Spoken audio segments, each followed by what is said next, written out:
Alrighty guys, welcome back to another LEGO set review from BrickByBrick, and today we have set number 70655. This is the Samurai Mech, containing 154 pieces and retailing for $14.99 in the United States.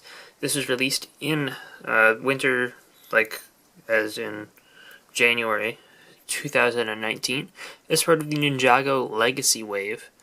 And this set contains 3 minifigures and a build of the Samurai Mech, which you can see in the shots in the back of the box, as it was featured in Ninjago Season 1 and Season 2. It was pretty heavily featured in both of those, and then, it kind of has disappeared since. It came back briefly in Season 5, but, it's more or less gone at this point in the show. But obviously with the Legacy Wave, they're taking, old vehicles and kind of rehashing them, more or less. This particular design, Nia's Samurai Mech, has been featured in a set once before in 2012's 9448 Samurai Mech, but the last time this was tackled, it was done on a much larger scale. It was definitely way out of scale with minifigures, but designed to accommodate one. The last one of these, but it retailed for $40 at 452 pieces, and it towers over this one. I will do a comparison video in the future between this one and that one, but I don't currently have mine assembled, so I can't at the moment. But this probably, maybe at best, goes up to the waist of the other one. And the other one did have, it was based on the Serpentine season, which this is based on Season 1, which was the Serpentine, but it comes with skeletons as bad guys. But regardless of the fact that, the bad guys are different and the figures are different, and this the old set was cooler looking and more accurate looking to the show, I think that this one is actually probably more accurately scaled to the show. The helmet is a little bit off because the helmet here is actually made up as just the helmet of the figures. If you remove the figure, it looks like this. That is not a great look. I don't know. I wish that there was maybe a way to be able to attach the helmet in there when you have no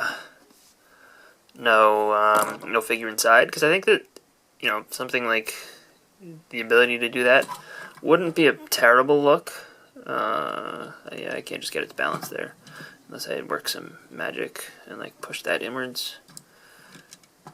Yeah, something like that where there's no face there isn't a terrible look, but it's still not great. And I think I definitely like the helmet solution of the other one better, but this is still not bad. I think the posability here is good. You've got the ability to move the top of the legs back and forth, and you have ball joints on the feet. And since this is small and lighter, I think that you can get it into more poses.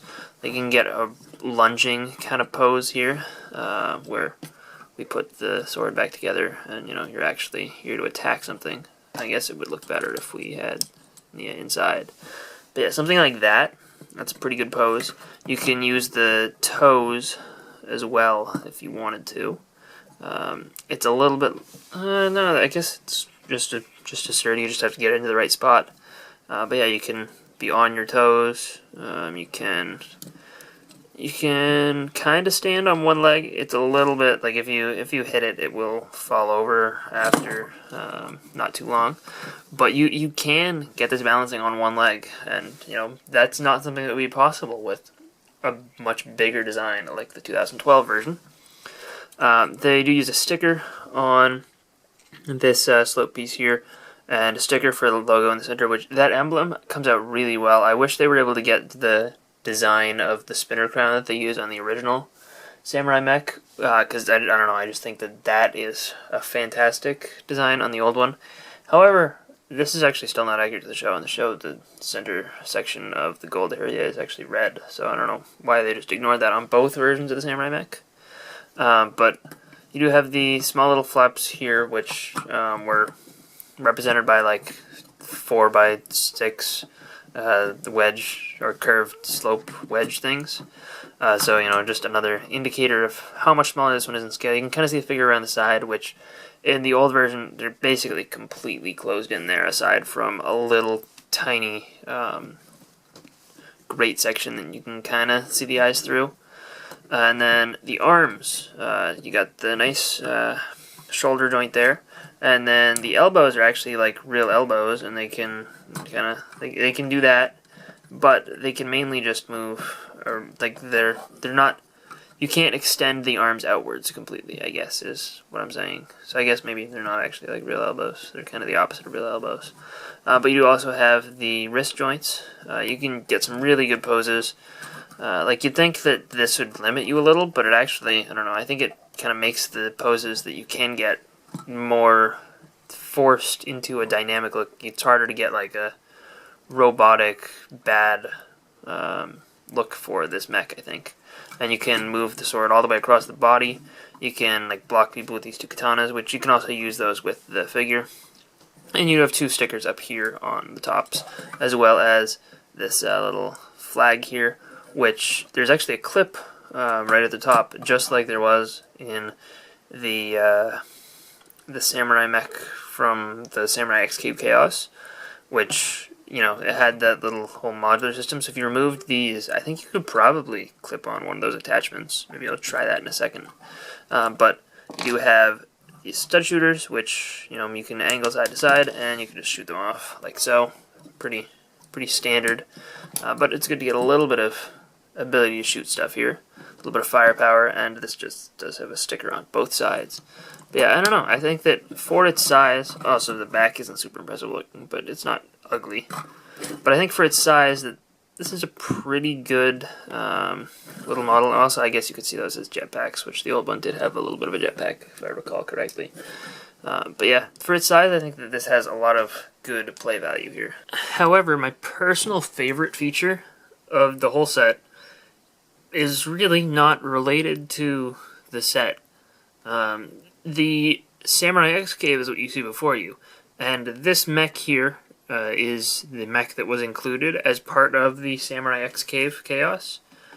And this mech is kind of small, kind of weird. It's not really... This is not the Samurai Mech that you're probably used to. It doesn't look like the Samurai Mech. It's not really trying to be the Samurai Mech. It's just trying to be a little mech. And, you know, it's kind of cool. I appreciated the use of the little shield tiles. But, you know, I was kind of disappointed. It also had the little things you can clip on the back. And, you know, that's kind of whatever. But I don't know. I was always kind of disappointed with this because it didn't look like the Samurai Mech. Well, here's the great thing. This Samurai Mech right here, from this Legacy set, is basically the same scale as this, you know, previous non-canon made-up mech. And as a result, what you can do with it is fit it right in... Oh, actually, maybe you have to remove the sword real quick. But you can fit it right in here, aside from... Well, no, I guess even with that flag. And, you know, the ability to fit it in there. I think that, you know, it's now just a cooler looking... a cooler looking mech to have on display here. And you did also have the whole elevator system here. So you can... Wait, how does this elevator system work? Oh, this whole thing goes up. But it's snapped at the bottom. Okay. There we go. Now it's in place. And now the elevator system just goes up like that and extends. Yeah, it's, you know, it's fine. It's an elevator. And, you know, if your minifigure, in this case Samurai X, who's already in the mech, wants to, you know, get into the mech, well, they're in luck because, you know, they just open it up like that, and then they can, you know, say they're starting here at ground level, and their helmet's falling apart. And okay, so say they're starting here at ground level, and then, you know, they just stand right here on the elevator, and they just get elevated upwards and can just fall right into the mech, and then they're able to run away and pilot it. I don't know, I just think that this is a cool, kind of little less well-known feature. You know, it's not advertised on the box or anything, but I do think I do think there was some level of intentionality here. I don't know, it just fits so perfectly that, like, it almost fits even better than the one that was included in the set. So I don't know, maybe it's just completely a fluke, but it's one thing that really, I don't know, elevates this set and gives it some value for me. Alright, let's see. Time to take the cross-compatibility to the next level, if possible. I have not tried this at all before. This is the first time that I am attempting to do this. We're going to remove the flag, we're going to remove the stud shooters. Let's see, is it possible to attach... These are the two different attachments here from the Samurai X Cave Chaos. Is it possible to attach them here? Let's see, let's try this way. So we got the extra wings. Yeah, that works. You can kind of have a little bit of a wingsuit here. I don't know, kind of glide. Looks a little menacing. You can also possibly turn it upside down. This one's a little iffy because there's the shoulder pads. Yeah, I don't think we're going to be able to get this one here. Yeah, it just barely can't fit it the other way around, but it would look bad the other way around anyway, so that's not too big a deal. This one, can't get it that way, but we can get it this way. So if you want to have the little helicopter exhaust turbines, you can kind of do that, and you'll have some added stud shooters facing backwards. So, you know, it's... You can tell that it wasn't designed, I don't think, to be able to do this, but you can, I guess you can get it this way, but the stud shooters become dysfunctional at this angle. But yeah, it definitely wasn't specifically designed to fit these two attachments, but they kind of work, so I don't know. And it's definitely, I'm guessing it has to have been designed to fit in that spot. I don't know, there's no other reasonable explanation. Like, if you want to make a $15 Samurai mech, it obviously has to be because it would fit perfectly in the Samurai X Cave. First up for figures is Samurai X, who's obviously kind of the star of the set. And, you know, this figure is pretty good. The helmet is the same as the original Samurai X figures were. And that's good. It's got the little bottom section that detaches. It was a special mold in 2012. Now, they still don't use it a ton, so it's good to get it again in red. She has the Ninjago movie facial expressions, which, you know, it's typical Nia stuff now. And this actually, I think, is the casual Nia from Ninjago City Chase. So I think this face is actually a lot less common, actually, now I think about it. And the shoulder armor is in red.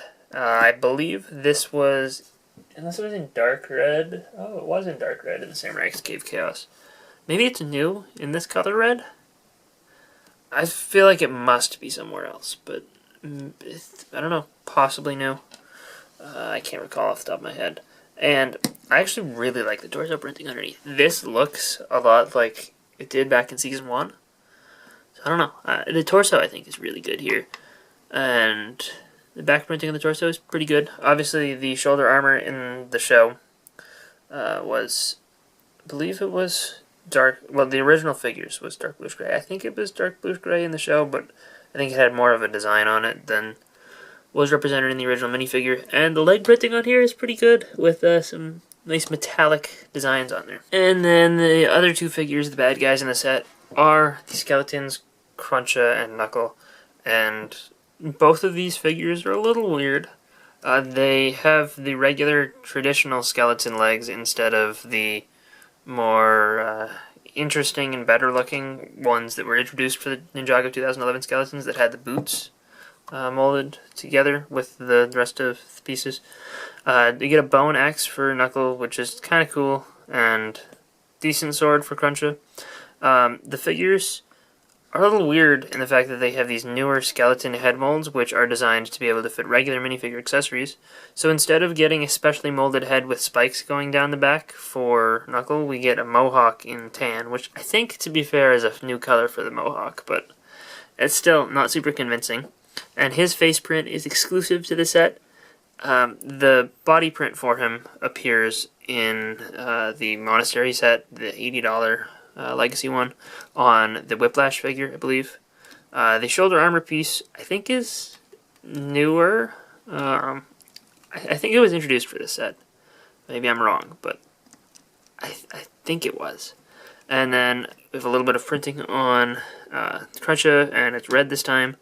And the face print appears on that Whiplash in the Monastery, but the red skirt section there thing, that printing is exclusive to this set. Overall, I don't really think that these are an improvement over the old ones. I like the fact that you can put regular minifigure headgear on there, but it feels like it wasn't designed to do that.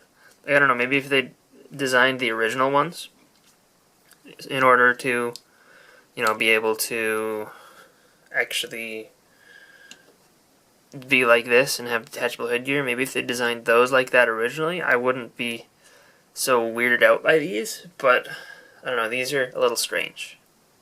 And I think if they were to have used the boots, I think that they would have looked a lot better. I think that that's the biggest thing that kind of makes these look weird. Like, I feel like if they had the boots, I could get by the rest of it, but I don't know. Overall, as a standalone set, I think that this is fine. I mean, $15 is a decent value for what you get here. Maybe it feels a tad small. I think that Jay's Electromech from Tournament of Elements, which was also a $15 set, felt a little bit more substantial. I think it was bigger. It did have one fewer figures, and it had that one little side build, so I don't know. It feels like that one was a tad larger and a little bit of a better value on its own, standalone, than this. But if you have the Samurai X Cave, you need to get this set. Like, this is such an improvement over that small mech from the Samurai X Cave. I really, really, really think that this is a fantastic set. Combined with that, I don't know, it just feels like it adds so much value, and I don't know, had this been included in the original Samurai X, Cave, then that set would have been so much better. I think that this is a fantastic add-on to that. As a standalone, it's alright, but it's really when you combine it with the Samurai X Cave that this set really, really shines. So I don't know. As far as Legacy sets go, I don't think that this is the best Legacy set at all, but it is a must-have if you have the Samurai X Cave. So with that, I hope you guys enjoyed this review. If you did, let me know in the comment section down below, and I will see you guys all next time. Bye, everyone.